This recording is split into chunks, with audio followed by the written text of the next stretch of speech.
வணக்கம். செம்மையான ஒரு வேலைவாய்ப்போட தான் நான் இன்னைக்கு உங்கள வந்து சந்திச்சிருக்கேன். வழங்குறது யாருன்னா, தமிழக அரசு இந்த ஒரு வேலைவாய்ப்பை அறிவிச்சிருக்காங்க.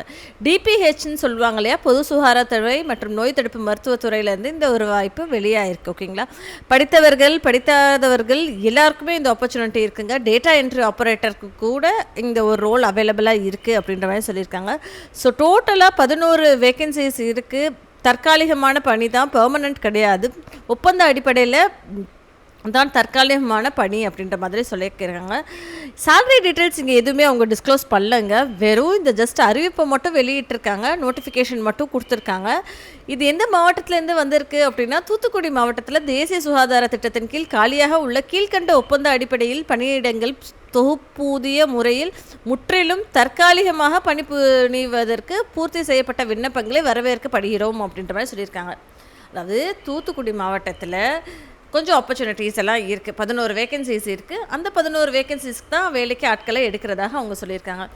முதல் ரோல் என்ன அப்படின்னு சொல்லி பார்த்தோம்னா, ஆக்குபேஷனல் தெரபிஸ்ட் அப்படின்ற மாதிரி சொல்லியிருக்காங்க.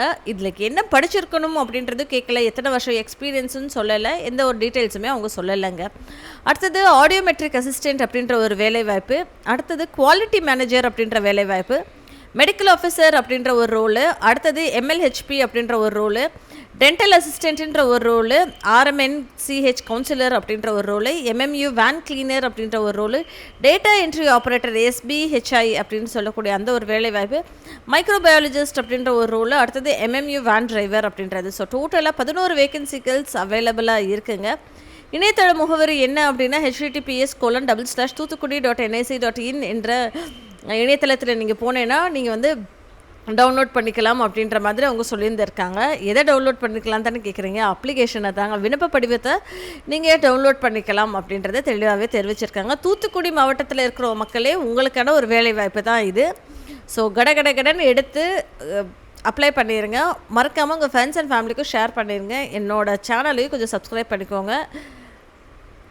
எல்லாருமே சேர்ந்து முன்னேறலாம். நிபந்தனைகள் அப்படின்னு சொல்லி என்ன கொடுத்துருக்காங்க அப்படின்னா, இந்த பணி முற்றிலும் தற்காலிகமானதே அப்படின்ற மாதிரி சொல்லியிருக்காங்க. எந்த ஒரு காலத்திலும் பணி நிரந்தரம் செய்யப்பட மாட்டாது அப்படின்றது தெளிவாகவே தெரிவிச்சிருக்காங்க. தேர்வு செய்யப்படும் நிலையில் 11 மாதங்களுக்கான பணி நியமனத்தை ஒப்பந்தம் பத்திரம் அளிக்க வேண்டும் அப்படின்ற மாதிரி சொல்லியிருக்காங்க. அதாவது 11 மந்த்ஸ் தான் நாங்கள் வேலை பார்க்க போகிறோம் அப்படின்றது ஒரு கான்ட்ராக்ட் மாதிரி அவங்க எழுதி கொடுத்துருவாங்க. அதில் நம்ம சைன் பண்ணி கொடுக்கணும் அப்படின்ற மாதிரி சொல்லியிருக்காங்க. காலி பணியிடங்கள் எண்ணிக்கை மாறுதலுக்குட்பட்டது அப்படின்றதை தெளிவாகவே தெரிவிச்சிருக்காங்க. விண்ணப்ப படிவத்தில் கல்வி தகுதி மற்றும் இதர சான்றிதழ்கள் நகல்கள் வந்து சமர்ப்பிக்க வேண்டும் அப்படின்ற மாதிரி சொல்லியிருக்காங்க. அதாவது ஜெராக்ஸ் இருக்கு இல்லைங்களா, உங்களோட சர்டிஃபிகேட்ஸோட ஜெராக்ஸ் எல்லாமே அவங்களுக்கு சமர்ப்பிக்க வேண்டும் அப்படின்ற மாதிரி சொல்லியிருக்காங்க. கடைசி நாள் இதுக்கு அப்ளை பண்ணுறதுக்கு 28/8/2025 மாலை 5 மணிக்குள் தபால் மூலமோ இல்லை வந்து நேரிலோ சமர்ப்பிக்க வேண்டும் அப்படின்ற மாதிரி அவங்க சொல்லியிருந்திருக்காங்க. ஓகேங்களா? உள்ளூர் விண்ணப்பங்களுக்கு முன்னுரிமை வழங்கப்படும் அப்படின்றதே தெளிவாகவே தெரிவிச்சிருக்காங்க. விண்ணப்பத்துக்கு உங்களுக்கு பெருசாக வந்து அப்ளிகேஷன் ஃபீஸ் எதுவும் சொல்லி வாங்கலை. ஸோ கடன்னு எடுத்து அப்ளை பண்ணிடலாம். ஓகேங்களா?